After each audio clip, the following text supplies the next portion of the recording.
ماہر نے ایک جھٹکے سے اس کے بال مٹھی میں دبوچے۔ آفتاب کے منہ سے ایک کرا نکل گئی، سچ سچ بتاؤ اس رات کیا ہوا تھا؟ نہیں تو یہیں پہ تیرا بیجا نکال کے کدو کے آگے پھینک دوں گا۔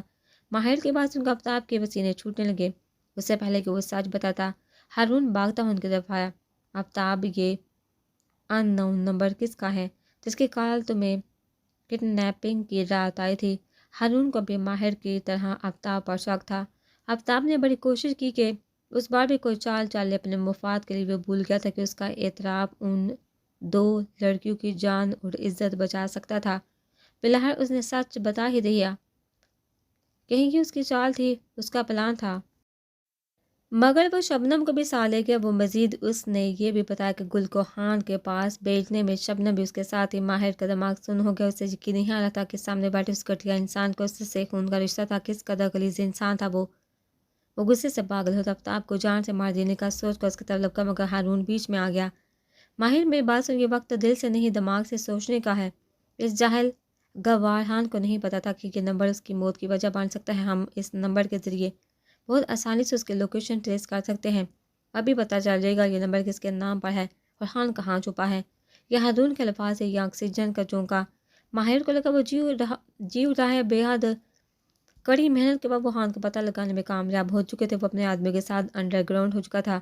پولیس کی باری نفری کے ساتھ جو ہی انہوں نے اندر انٹری ماری، ماہر کو گل کی چیخوں کی آواز سنائی دینے لگی۔ ہارون کے ہاتھ سے ریوالور چھینا، وہ دیوانہ وار اس سمت بھاگا، وہ اسے نظر آ گئی تھی۔ روتے ہوئے بڑھ بڑھ کر خان کے منہ پر ہاتھ ڈالتی، ماہر کے اندر تک جیسے ٹھنڈک اتر گئی، مگر نگاہ بھٹکتے جو ہی اس مکروہ شخص کی طرف گئی، غصے سے پاگل ہوتے ہوئے ٹریگر پر اس کا ہاتھ بڑھ گیا۔ گولی خان کے آر پار ہوتی گل کے شانے کو چھوتی ہوئی گزر گئی تھی۔ تبھی خان کی داڑھ کے ساتھ گل کی چیخیں بھی ہر سو بلند ہوئی تھی۔ وہ ٹوٹ کر بکھرنے ہی لگی تھی جب ماہر نے آگے بڑھ کر اسے سمیٹ لیا تھا۔ آج گھر میں ہر طرف زور و شور سے تیاریاں چل رہی تھی، پکوان تیار ہو رہے تھے، گھر کی سجاوٹ جاری تھی۔ شبنم کو آج ہاسپٹل سے ڈسچارج ہو کر گھر آنا تھا، تو اسی خوشی میں احمد صاحب اور علی صاحب نے شاندار دعوت کا اہتمام کیا تھا۔ آج بہت عرصے بعد اس گھر کی خوشیاں لوٹی تھی، تو ہر کوئی ان خوشیوں کو پھر سے جینا چاہتا تھا۔ کام کرتے ماہر کے دل میں کسی کی یاد نے دستک دی۔ وہ سب سے نظر بچا کر ایک کونے میں چلا آیا اور فون نکال کر کال کرنی چاہی کہ کسی نے پیچھے سے آ کر اس کا کان پکڑا۔ اوئی ماما! وہ اپنا کان چھڑوانے کی کوشش کرنے لگا۔ ہامنہ بیگم نے مسکراتے اس کا دوسرا کان بھی پکڑا۔ کس کو فون کرنے کے لیے یہاں چھپ رہے تھے؟ ان کے لہجے میں شرارت جھلک رہی تھی۔ ماما کچھ تو پرسنل رہنے دیا کرے۔ ماہر جنجلا گیا۔ اچھا، تو مطلب میری بہو کو تنگ کرنے کی کوشش کی جا رہی تھی؟ انہوں نے جان بوجھ کر انجان بننے کی کوشش کی، میں سب جانتا ہوں، وہ منہ بناتے ہوئے بولے۔ اچھا سنو ماہر، تم مجھے شادی کے بعد بھول تو نہیں جاؤ گے؟ ہر ماہ کی طرح ان کو بھی ایک ہی خطرہ لاحق تھا۔ اس حادثے کے بعد تو سب کے دل ہی موم ہو گئے تھے اور وہ باخوشی گل کو اپنی بہو بنانے کو راضی تھے۔ کوئی سانس لینا بھول سکتا ہے ماں؟ ماہر نے محبت سے کہتے ہوئے ماں کی پیشانی چومی۔ اس کی محبت پر وہ نہال ہوتی، دعائیں دیتی وہاں سے چلے گئی۔ اس نے مسکراتے ہوئے گل کا نمبر میں لانا چاہا، مگر وہاں ہنا بتیسی نکالے حاضر ہو چکی تھی۔ ماہر نے آؤ دیکھا نہ تھا اور سیدھا اپنے کمرے کی طرف سپیڈ پکڑ لی اور اندر گھس کا دروازہ بند کر لیا۔ باہر سے ہنا من ہیز جملے اچھالتی اسے چھیڑتے ہوئے دروازہ پیٹتی رہ گئی۔ گل زندہ باد، گل زندہ باد۔ لڑکیوں کے نالے زور و شور سے جاری تھے، جس نے پورے گاؤں کا سر پر اٹھا رکھا تھا۔ وہ چیخ چیخ کر گل کی حوصلہ افزائی کر رہی تھی۔ گھر میں بیٹھی ان کی مائیں جی بھر بھر کے انہیں کوسے تھی۔ کافی عرصے سے اس گاؤں کی عورتیں اور باقی لوگوں نے کھل کر آزادی کا سانس لیا تھا۔ اس کا تنفس بری طرح سے بگڑا ہوا تھا، چہرہ سرخ ہو رہا تھا، پیر مٹی سے بھر چکے تھے۔ وہ اس وقت گویا اپنی سینچری مکمل کرنے والی تھی۔ رسی گول گول گھوم رہی تھی، اس کے سٹیپس جاری تھے۔ بڑی مہارت کے ساتھ وہ بنا رکے کھیل رہی تھی۔ آخری جم کے ساتھ رسی رکی اور وہ نیچے بیٹھتی چلی گئی۔ سانس دونکنے کی طرح چل رہا تھا۔ اس کی ساتھی لڑکیاں چیخ چیخ کر اس کی کامیابی سیلیبریٹ کر رہی تھی۔ پانی دو اپنے سوکھے ہوئے لبوں پر زبان پھیرتے ہوئے اس نے آواز لگائی۔ ہاں ابھی لاتے ہیں۔ سب ادھر ادھر پانی لینے کے لیے بکھر گئی۔ تھوڑی دیر بعد کسی نے اس کے سامنے پانی کی بوتل کی، جسے اس نے فوراً جپڑ لیا۔ وہ گھٹا گھٹ سوکھے حلق میں اتارنے لگی، پھر بوتل سائڈ پر اچھال دی، مگر جس نے پانی کی بوتل دی اس کی موجودگی اب بھی اسے محسوس ہو رہی تھی۔ پھر لڑکیوں کی دبی دبی ہنسی پر اس نے سر اٹھا کر دیکھا، ماہر کو کھڑا دیکھا۔ وہ اچھل کر پیچھے کو ہی ماہر جی! اس کی حیرت زدہ مگر خوشی سے بھرپور آواز گونجی۔ نہیں، اس کا بھوت! شرارت سے کہتے ہوئے اس نے گل کا ہاتھ پکڑ لیا تھا۔ ماہر جی گل سرح پردے چہرے کے ساتھ منمنائی۔ اتنے سارے لوگوں کے سامنے اسے ماہر سے ہرگز ایسی امید نہیں تھی۔ وہاں کھڑی ساری لڑکیاں شوہے سے گل کو چھیڑتی شور مچانے لگی۔ گل نے مارے شرم کے ماہر سے سر جھکا لیا۔ کیا حالت بنا رکھی تم نے اپنی؟ جب تک میرے ساتھ تھی تب تک تو زبان بھی نہیں کھولتی تھی، اب دیکھو بندروں کی طرح اچھل رہی ہو۔ چلتے ہوئے ٹیوب ویل کے پاس گل کو بٹھاتے ہوئے وہ ہنسا۔ گل کا چہرہ مزید سرخ پڑ گیا، مطلب وہ اسے کھیلتے ہوئے بھی دیکھ چکا تھا۔ اوہو، تم اتنی شرماتی بھی، وہ اسے مزید چھیڑ رہا تھا۔ گل لب کاٹتے ہوئے اپنے پیر دھونے لگی۔ اس کے انداز پر ماہر ہنستا چلا گیا۔ اچھا تم یہ بتاؤ، جو میں نے تمہیں فون دیا تھا وہ کہاں ہے؟ وہ اب لہجے میں حق کے لیے بول رہا تھا۔ گل بوکھلا گئی۔ وہ تو گڑ پڑا ہے۔ گڑ پڑا انڈے دے رہا ہے، ایک دو انڈے مجھے بھی دے دو۔ وہ مزید ناراض ہوا۔ گل نے نہایت حیرت سے اسے دیکھا۔ ماہر جی آپ کو انڈے چاہیے تو ہماری مرغی دیسی انڈے دیتی ہے، آپ لے جائیے۔ اپنے تیز نحاسی سمجھداری اور دریا دلی کا مظاہرہ کیا۔ ہاں لے آؤ، اور لا کر میرے سر پر پھوڑ دو۔ وہ جنجلا اٹھا اور ناراض ہوتا وہاں سے جانے لگا۔ ماہر جی ناراض تو نہ ہو، اب آپ کی کال ضرور اٹھاؤں گی، اللہ کا وعدہ۔ اس کے پیچھے بھاگتی وعدہ کرنے لگی۔ ہاں بس میں دعا کروں گا، ورنہ لگتا تو یہی ہے کہ تمہارے فون اٹھانے تک مجھے اللہ اٹھا لے گا۔ وہ اب بھی ناراض تھا۔ گل دل پر ہاتھ رکھ کر رکی۔ ماہر جی آپ ایسی باتیں کیوں کرتے ہیں؟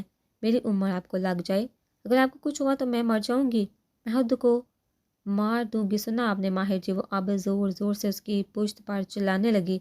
ماہر نے اسے مزید تنگ کرنے کے لیے کانوں میں انگلیاں ٹھونس دی، مگر اس حد تک کہ اسے اس کی باتیں پھر بھی سنائی دے رہی تھی۔ کار میں بیٹھ کر اس نے دروازہ بند کر کے سامنے دیکھا۔ وہاں وہ آنکھوں میں موٹے موٹے آنسو لیے اسے دیکھ رہی تھی۔ آج شام ضرور آنا ہے تم نے، بخشو چچا کو بتا دیا ہے؟ وہ سر شیشے سے باہر نکالتا اونچی آواز میں اسے کہنے لگا، میں نہیں آؤں گی۔ وہ منہ پھلائے ناراضگی سے بولی، دیکھتا ہوں پھر کیسے نہیں آتی۔ وہ دھمکی دیتا گاڑی اڑا کر لے گیا۔ گل وہیں اسے گھورتی رہ گئی۔ وہ اس وقت بیڈ پر بیٹھی ساکت نظروں سے سامنے کو دیکھ رہی تھی۔ زرد رنگت آنکھوں کے نیچے گہرے ہلکے اور پپڑی زدہ ہونٹ، یہ وہ شبنم تو نہ تھی جو کچھ ماہ پہلے دکھتی تھی۔ زمین کو تکتے ہوئے اس کی آنکھوں کے سامنے کچھ بری یادیں گھوم رہی تھی، مگر کسی کی چوری ہتھیلی سامنے آتے ہی اس کی سوچ کا ارتکاز ٹوٹا۔ اس نے چونکہ سامنے کو دیکھا، سامنے عثمان نے مسکراتے ہوئے اسے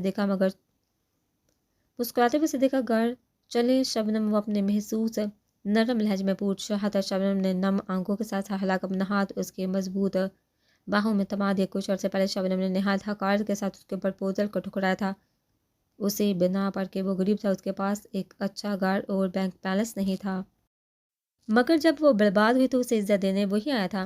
اس نے شبنم کو اپنے نکاح میں لینے کا فیصلہ کر کے اسے مزید شرمندگی کے سمندر میں دھکیل دیا تھا۔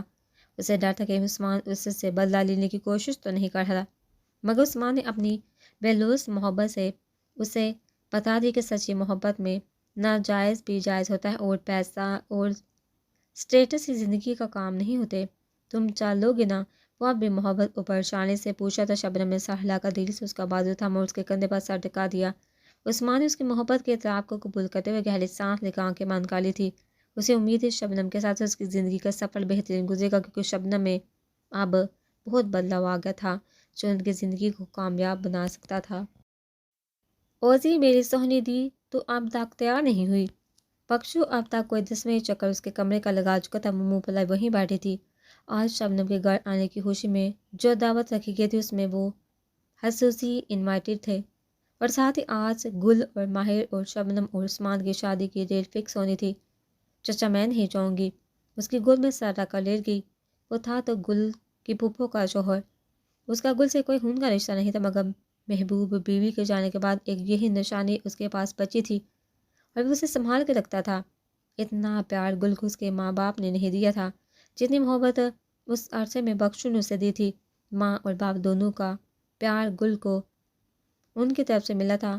نہ میری دی ایسے نہیں کرتے، چل اٹھ تیار ہو جا۔ اسے پچکارتا وہ وہاں سے چلا گیا۔ وہ منہ بنائے ماہر کے کال کا انتظار کرنے لگی۔ اسے پتہ تھا وہ اسے ضرور منائے گا۔ آخرکار جان لیوا انتظار کے بعد اس کی کال آ ہی گئی۔ کیا مسئلہ ہے؟ ابھی تک تم پہنچی کیوں نہیں بخشو؟ چچا کہاں ہے؟ حسب توقع ماہر شروع ہو چکا تھا۔ میں نہیں آؤں گی، آپ پہلے مجھے سوری بولیے۔ وہ اٹھلاتے ہوئے بولی، یا اللہ میں نے تمہیں سوری لفظ کیا سکھاتے، تم تو ہاتھ دھو کر پیچھے ہی پڑ گئی ہو۔ اس نے سر پیٹا۔ اب آپ بولو سوری۔ اس کی سوئی وہیں اٹکی ہوئی تھی۔ میں نہیں بولوں گا، بس تم نہ آؤ۔ میں ابھی جا کر ممی سے کہتا ہوں کہ شبنم کی بات مجھ سے پکی کر دی۔ اس سے شادی کرنے کے بعد ایک ساتھ سوری بولوں گا۔ وہ جان لیوا دھمکی دے کر کال کاٹ گیا۔ ماہر جی نہیں نہیں، اچھا سوری میں آ رہی ہوں ماہر جی۔ وہ پیچھے چیختی رہ گئی، پھر تیزی سے سپرنگ کی طرح اچھلتی تیار ہونے کمرے سے نکل گئی۔ باہر کھڑا بخشو بے سادہ ہنس دیا تھا۔ لان میں گہما گہمی مچی ہوئی تھی۔ مہمان تقریباً سارے آ چکے تھے۔ ہنا اپنا فراق سنبھالتی چہک تو یہاں سے وہاں پھر رہی تھی اور شبنم کو بھی زبردستی ساتھ ساتھ لیے پھر رہی تھی۔ ہارون، عثمان اور ماہر ایک ٹیبل پر بیٹھے خوش کپوں میں مصروف آفتاب کھانے کے انتظامات دیکھ رہا تھا۔ عثمان کی نظریں بھٹک بھٹک کر شبنم کی طرف جاتی تھی، جبکہ ماہر کی نظریں مسلسل دروازے پر ٹکی تھی۔ ہارون ان دونوں کی پہچان انجوائے کرتا انہیں چھیڑ رہا تھا۔ تھوڑی دیر بعد ماہر کو لگا جیسے موسم ایک دم خوشگوار سا ہو گیا ہو۔ اس کے آس پاس ساز بجنے لگے۔ نظریں اٹھا کر دیکھا تو سامنے وہ دشمن جہاں اس کی پسند کے آسمانی گریدار فراق میں گھر کے اندر انٹر ہو رہی تھی۔ ماہر کے لبوں پر دلکش مسکان بکھر گئی۔ وہ ہنا سے مل رہی تھی، پھر شبنم سے۔ ہنا مسلسل اسے شکوے کیے جا رہی تھی کہ وہ اپنی بیسٹ فرینڈ پلس نند کو بھول گئی اتنی جلدی، اور گل اس کی تسلی کروا رہی تھی کہ اب ایسا نہیں ہوگا۔ پھر آمنہ بیگم اسے گلے لگا کر خوب پیار کرتی۔ شمع تائی سے بھی اس کی ملاقات ہو رہی تھی، مگر گل کی نظریں ماہر کو ڈھونڈ رہی تھی۔ جیسے ہی وہ اسے نظر آیا وہ تیزی سے اس کی طرف لپکی اور اس کی طرف آ کر ہی دم لیا۔ عثمان بھائی، شبنم کی بات آپ کے ساتھ پکی ہوئی ہے نا؟ ماہر جی کے ساتھ تو نہیں؟ وہ اب پھولی پھولی سانسوں کے ساتھ عثمان سے پوچھ رہی تھی۔ عثمان نے شریر نظروں سے ماہر کو دیکھا۔ ماہر نے اس کے سامنے ہی گل کو دمکایا تھا، پھر بے ساتھ ان سب کا وہاں چھت پار کہکا گونجا تھا۔ گل تو ہنسی سے انہیں ہنسا ہوا دیکھ رہی تھی، وہ تو شبنم بھی پیٹ پکڑے کھڑی تھی۔ ہنس ہنس کر اس کی آنکھوں سے پانی جاری تھا۔ آج وہ بہت عرصے بعد کھل کے ہنسی تھی، صرف اور صرف گل کی وجہ سے۔ گل پہلے تو ان سب کو دیکھتی رہی، پھر اپنی بیوقوفی سمجھ کر خود بھی ہنس پڑی۔ دروازہ کھول کر اندر داخل ہوا تازہ گلاب کی خوشبو نے اس کا بھرپور استقبال کیا۔ ہر جگہ بکھرے پھول اور کینڈلز کمرے کی خوبصورتی میں اضافہ کر رہی تھی، اور جو اصل خوبصورتی کی وجہ تھی اس کے لیے وہ کمرے سے غائب تھی۔ انہیں قدم آگے بڑھائے، ساتھ ہی دوسری طرف سے واش روم کا دروازہ کھلا اور گل اس کے ہزاروں روپے خرچ کروا کر کیے گئے میک اپ کو پانی میں بہا کر دھلا دھلایا چہرہ لیے کاٹن کے نرم سوٹ میں ملبوس مطمئن سے باہر نکلی۔ ماہر نے تعجب سے اسے دیکھا، جو سلام ٹھوک اپنا روسی جوڑا الماری میں رکھ رہی تھی۔ اس کے پیچھے جا کر کھڑا ہو گیا۔ گل اس کی اپنے قریب موجودگی سے بے خبر اپنا کام کر کے پلٹی کہ اس سے زوردار طریقے سے ٹکرائی۔ ماہر جب اپنا ماتھا مسلتی خفگی سے کہتی، الماری کو جا چپکی۔ اتنی جلدی چینج بھی کر لے، کم از کم مجھے جی بھر کے دیکھ تو لینے دیتی۔ وہ خفا لہجے میں کہہ رہا تھا، پہلے سوری بولیے پھر دوبارہ تیار ہو جاؤں گی۔ گل کی زبان پھسلی، تیری تو۔ ماہر نے دانت پیسے۔ گل نے بمشکل اپنی ہنسی کو کنٹرول کیا۔ وہ جانتی تھی ماہر کو اس کی اس بات سے کتنی چڑ ہوتی ہے۔ ماہر کا فون بجنے پر وہ ایکسکیوز کرتا ایک سائڈ پر چلا گیا۔ دوسری طرف سے کچھ کہا گیا جیسے سن کر ماہر کے چہرے پر چمک دوڑ گئی۔ گل ایک گڈ نیوز وہ چہکتا ہوا اس کی طرف آیا، اس کا ہاتھ پکڑ کر اسے گول گول گھمانے لگا۔ پر وہ ہے کیا؟ گل نے چکراتے سر کو تھما۔ ہاں نے آج سزا کے دوران برداشت نہ کر پا کر وہاں کھڑے ایک کانسٹیبل کی پسٹل چھین کر خود کو شوٹ کر لیا ہے، وہ چہکتا ہوا بتا رہا تھا۔ ہان کو پھانسی کی بجائے عمر قید بامشقت کی سزا ماہر نے دلوائی تھی۔ وہ چاہتا تھا وہ سسک سسک کے مرے تاکہ اسے پتہ چلے ایڑیاں رگڑ رگڑ کر مرنا کیا ہوتا ہے۔ گل نے ایک پرسکون سانس خارج کی۔ ہنس کم جھانپا گل کے منہ سے بے ساہتا نکلا۔ ماہر نے ہنستے ہوئے ہلکے سے چپت اس کے سر پر لگائے۔ ماہر جب اپنا سر تھامتی غصے سے چیخی، میں سوچ رہا ہوں شبنم ابھی تک تیار بیٹھی ہوگی، ذرا اسے دیکھا ہوں۔ اس کی شرارتی رگ بار بار پھڑک رہی تھی جو گل کو پھڑکانے کا کام کر رہی تھی۔ نہیں ماہر جی، میں ابھی تیار ہو کر آتی ہوں۔ گل بھی روحانسی ہوتی اس کے پیچھے بھاگی تھی کہ ماہر نے ہنسے میں محبت سے اس کو کندھے سے لگایا۔ وہاں گل کی کھلکھلاہٹیں اور ماہر کی شرارت بڑی دھمکیاں جاری تھی۔ باہر آسمان پر تارے ان کی خوشی کا جشن منا رہے تھے۔